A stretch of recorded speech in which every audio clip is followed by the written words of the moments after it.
Hello guys, welcome back again. आज हम दो चीज़ें देखेंगे जो कि आपके बिलोंग करती हैं साइड सेल बायो से, या फिर आप बोल सकते हो प्रोटोप्लाज्म। ठीक है, अगर आपने डीएनए की स्ट्रक्चर पढ़ी है तो उसमें आपको नाइट्रोजनी छाड़ देखने को मिले होंगे। दो तरह से आप नाइट्रोजनी छाड़ देख सकते हैं। सबसे पहले मैं बता दूं, हम यहाँ पे पढ़ेंगे क्या, एक तो बेस रेशियो पढ़ेंगे 4 अनुपात, दूसरा हम पढ़ेंगे चारगाफ का तुल्यांक नियम। ये दोनों ऑलवेज कंफ्यूज करते हैं, दोनों सेम से चलते हैं। कई बार इनसे ऑब्जेक्टिव टाइप क्वेश्चन आते हैं, मैथमेटिकल टाइप। ठीक है, तो उसमें कन्फ्यूजन नहीं हो, इसलिए मैंने यहाँ पे इलेबोरेट किया है अच्छे से। प्यूरिन नाइट्रोजनी क्षार में आपके देखने को मिलेगा एडेनिन और ग्वानिन, जबकि पायरिमिडीन नाइट्रोजनी क्षार में आपको देखने को मिलेगा साइटोसिन, थाइमिन। ये डीएनए में होता है, और आरएनए में थाइमिन की जगह क्या होता है, यूरेसिल होता है। अगर इनमें हाइड्रोजन बॉन्ड देखें, इनमें किस तरह से पेयरिंग होती है, तो एडेनिन पेयर करता है थाइमिन से 2 हाइड्रोजन बॉन्ड के द्वारा, साइटोसिन करता है ग्वानिन से 3 नाइट्रोजनी क्षार के द्वारा। ठीक है, तो यहाँ पे एक चीज़ आपको ध्यान रखनी है, एक की पॉइंट आपको याद रखना है कि थाइमिन है वो किस में मिलता है, ओनली डीएनए में मिलेगा, आरएनए में यूरेसिल मिलेगा थाइमिन के स्थान पे। ओके, तो सबसे पहले हम देखते हैं चारगाफ का तुल्यांकी नियम, और इसके लिए भी एक बेसिक की पॉइंट है। ये ओनली डबल स्टैंडर्ड डीएनए पे ही एप्लीकेबल होता है, या आपके आरएनए पे लागू नहीं होगा। ओके ओके, चलिए आगे बढ़ते हैं। तो चारगाफ ने बताया कि एक डबल स्टैंडर्ड डीएनए में जितने प्यूरिन होंगे, जितने प्यूरिन नाइट्रोजनी क्षार होते हैं, उतनी ही वहाँ पे पायरिमिडीन नाइट्रोजनी क्षार देखने को मिलेंगे, तभी वो पेयरिंग कर पाएंगे। ऐसा नहीं है कि 5 नाइट्रोजनी क्षार इधर हैं और 3 नाइट्रोजनी क्षार इधर हैं, ऐसा नहीं होगा। अगर 5 प्यूरिन इधर हैं तो 5 पायरिमिडीन दूसरे स्टैंड पे भी आपको देखने को मिलेंगे।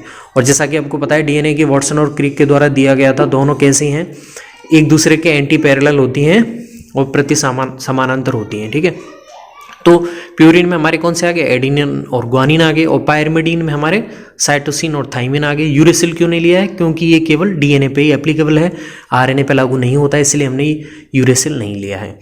अब देखिए, दोनों बराबर हैं, तो हम साइटोसिन थाइमिन को इधर लेके जा सकते हैं। इधर लेके जाएंगे तो आपको अनुपात इनका कितना मिल जाएगा, 1 मिल जाएगा। यानी कि चारगाफ के तुल्यांकी नियम के अकॉर्डिंग प्यूरिन और पायरिमिडीन का जो रेशियो है वो हमेशा 1 आएगा डबल स्टैंडर्ड डीएनए में। यानी कि जितने प्यूरिन होंगे, जितने प्यूरिन नाइट्रोजन क्षार होंगे, उतनी ही संख्या में आपके पायरिमिडीन नाइट्रोजन क्षार आपको देखने को मिलेंगे। ओके, दूसरा बेस रेशियो होता है। बेस रेशियो क्षार अनुपात अलग होता है। क्षार अनुपात दिखाता है आपके जोड़ों के बारे में, जो हर स्पीसीज के लिए कांस्टेंट होता है। ठीक है, वहाँ हमने प्यूरिन और पायरिमिडीन को बराबर किया था, लेकिन यहाँ पे क्षार अनुपात में थोड़ा अलग चलता है। यहाँ पे हम जोड़ों को दिखाते हैं जो एक दूसरे के साथ पेयर कर रहे हैं। जैसे एडेनिन और नाइट्रोजनी क्षार है, दूसरा थाइमिन किसका है, ये पायरिमिडीन का है, तो दोनों एक दूसरे के साथ जोड़े बनाएंगे। तो एडेनिन प्लस थाइमिन का जो रेशियो आएगा साइटोसिन प्लस ग्वानिन के साथ में, वो हर स्पीसीज के लिए कैसा आएगा। जैसे ह्यूमन के लिए बात करें तो उसके लिए कुछ आ सकता है, अगर बैक्टीरिया के लिए बात करें तो उसके लिए अलग आ सकता है। तो किसी में भी सेम नहीं आएगा, थोड़ा थोड़ा सभी में आपको डिफ्रेंशिएशन अलग अलग देखने को मिलेगा। जबकि यहाँ पे बात करें तो चारगाफ ने क्या बताया था कि जितने प्यूरिन मिलते हैं इतने ही पायरिमिडीन मिलेंगे, तो ये तो यथार्थ है ही। ठीक है, लेकिन यहाँ पे क्या है, हर स्पीसीज के लिए अलग अलग है, आपको क्षार अनुपात हैं वो अलग अलग देखने को मिल जाएंगे। ठीक है, ये जोड़ों के अकॉर्डिंग है, पेयरिंग के अकॉर्डिंग। अब देखिए, प्रोकैरियोट डीएनए को कैसे पहचानते हैं, क्योंकि उसमें ग्वानिन और साइटोसिन जो नाइट्रोजनी क्षार होते हैं उनकी मात्रा ज़्यादा होती है एडेनिन और थाइमिन से। अगर इस रेशियो में हम बात करें तो अगर नीचे वाली संख्या ज़्यादा है तो आपका पूरा मान कितना आएगा, वो 1 से कम आएगा। तो ये प्रोकैरियोट डीएनए में देखने को मिलता है। जबकि यूकैरियोट डीएनए में क्या देखने को मिलता है, वहाँ पे एडेनिन और थाइमिन की मात्रा ज़्यादा होती है ग्वानिन और साइटोसिन से। तो यहाँ पे अगर ये ऊपर वाली संख्या ज़्यादा होगी तो वो ऑलवेज 1 से ज़्यादा ही आएगी, तो इसलिए इसका मान 1 से ज़्यादा होता है। तो इस तरह से पहचान सकते हैं, प्रोकैरियोट डीएनए के लिए क्षार अनुपात हमेशा 1 से कम आता है, यूकैरियोटिक डीएनए के लिए क्षार अनुपात 1 से ज़्यादा आता है। अब गलनांक की मात्रा देखें, अगर डीएनए पे आप टेम्परेचर देते हैं तो वहाँ पे वो गल जाए, जिस टेम्परेचर पे गल जाता है उसे गलनांक कहते हैं। तो वो मात्रा डिसाइड करती है ग्वानिन साइटोसिन की मात्रा पे। अगर जिसमें ज़्यादा है तो उसका गलनांक ज़्यादा होगा। तो किस में ज़्यादा देखे थे हमने, प्रोकैरियोट डीएनए में ज़्यादा देखे थे, तो इसका गलनांक टेम्परेचर ज़्यादा होता है। जबकि यूकैरियोट में कम देखे थे तो उनका कम होता है। आपको याद रखना है, ग्वानिन साइटोसिन जिसमें ज़्यादा होगा, किस में ज़्यादा होगा, प्रोकैरियोट में, तो उनका गलनांक ज़्यादा होगा। ओके, अब हम एक क्वेश्चन करेंगे मान लीजिए एक डीएनए में एडेनिन 20 है, साइटोसिन 30 है, तो ग्वानिन और थाइमिन कितने होंगे। तो इस फॉर्मूला में हम पुट करें adenine plus guanine upon cytosine plus thymine always equal to कितने होंगे, 1 होंगे। तो इस फॉर्मूले में हमें केवल मान रखने हैं। ए का मान कितना है 20, ग्वानिन हमें पता करना है, और साइटोसिन का मान कितना है 30, थाइमिन हमें पता करना है।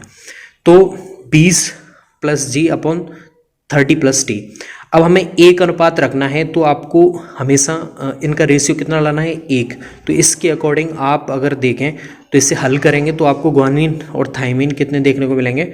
एक तभी कंडीशन में आ सकता है जब यहाँ पे थाइमिन को आप 20 करें और ग्वानिन को 30 करें, तब 50/50 1 आ जाएगा। ठीक है, तो यहाँ पे ग्वानिन की मात्रा कितनी आ गई, 30 आ गई है। थाइमिन कितने हैं यहाँ पे 20 आ गए हैं। ठीक है, अब इन्हीं मानों को अगर आप क्षार अनुपात में रख के देखें तो क्षार अनुपात क्या था, adenine plus T upon C plus G. तो एडेनिन कितने हैं यहाँ पे 20 और थाइमिन कितने, तो यहाँ पे पेयरिंग हो रही है। देखिए एडेनिन थाइमिन के साथ बॉन्ड करता है, तो जितने 20 हैं उतने के साथ ही तो बॉन्ड करेगा, यहाँ 30 के साथ थोड़ी ना बॉन्ड करेगा। तो 20 है तो 20 के साथ बॉन्ड करेगा। अगर आपके पास साइटोसिन 30 है तो वो ग्वानिन के 30 के साथ पेयरिंग करेगा। तो यहाँ पे आपको आ जाएगा 40/60 यानी कि 0.66 आपके ये देखने को मिलेगा क्षार अनुपात। ठीक है, तो मैंने बताया था ये हमेशा 1 नहीं आएगा, कई बार 1 भी आ सकता है, लेकिन हर स्पीसीज के लिए कांस्टेंट रहेगा। ठीक है, तो यहाँ पे आप देख सकते हैं साइटोसिन और ग्वानिन की मात्रा ज़्यादा है, तो इससे आप पता कर सकते हैं ये कौन सा डीएनए है, ये प्रोकैरियोटिक डीएनए है। तो आप क्षार अनुपात से पता कर सकते हैं कि डीएनए किसका होता है, यूकैरियोट का या प्रोकैरियोट का। अगर इसमें आप टेम्परेचर देंगे तो इसके लिए गलनांक क्या आएगा, ज़्यादा आएगा, क्योंकि यहाँ पे ग्वानिन और साइटोसिन की मात्रा ज़्यादा है। ओके, तो ये थोड़ा सा अंतर है। क्षार अनुपात होता है जो एक दूसरे के साथ बॉन्डिंग करते हैं, जैसे एडेनिन थाइमिन के साथ करता है और दूसरा साइटोसिन ग्वानिन के साथ ट्रिपल बॉन्डिंग करता है, हाइड्रोजन बॉन्डिंग। तो ये कांस्टेंट आएंगे, नियत आएंगे हर स्पीसीज के लिए। और ये होता है चारगाफ का तुल्यांकी नियम, जिसमें जितने प्यूरिन होते हैं उतने ही पायरिमिडीन आपको देखने को मिलेंगे। हाँ, तो गाइस हम यहाँ पे जो अनुपात देख रहे थे उसके बारे में मैं बताना चाहूँगा। यहाँ पे एक जो हमने किया है किस तरह से किया है, आप यहाँ पे हमने एडेनिन और साइटोसिन की मात्रा दे रखी है। अब एडेनिन किसके साथ बॉन्ड बनाता है, डबल हाइड्रोजन बॉन्ड, थाइमिन के साथ में। तो अगर 20 दे रखे हैं तो थाइमिन भी 20 होंगे, इसीलिए हमने यहाँ पे 20 पुट किया है। अगर ग्वानिन पता करना है तो साइटोसिन के साथ में ये ट्रिपल हाइड्रोजन बॉन्ड बनाता है। अगर साइटोसिन 30 दे रखा है तो ग्वानिन भी 30 होंगे। इस तरह से हमने यहाँ पे 30 और 20 किए हैं, जिससे आपका अनुपात 1 आया है।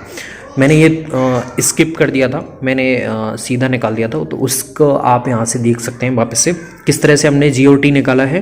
कि हमें अगर ए की मात्रा दे रखी है तो एडेनिन किसके साथ पेयर करता है, वो थाइमिन के साथ पेयर करेगा। तो 20 हैं तो थाइमिन भी 20 होंगे। अगर साइटोसिन 30 है तो यहाँ पे ग्वानिन के साथ में साइटोसिन पेयर करता है तो ग्वानिन भी आपके 30 देखने को मिलेंगे। तो इस तरह से भी आप काउंट कर सकते हो। बाकी आप सीधा यहाँ से करना चाहते हैं तो यहाँ से भी आप कर सकते हैं। ठीक है, तो ये था हमारा चारगाफ का तुल्यांकी नियम और क्षार अनुपात। आई होप गाइस आपको समझ में आया होगा। If you any problem then comment on below.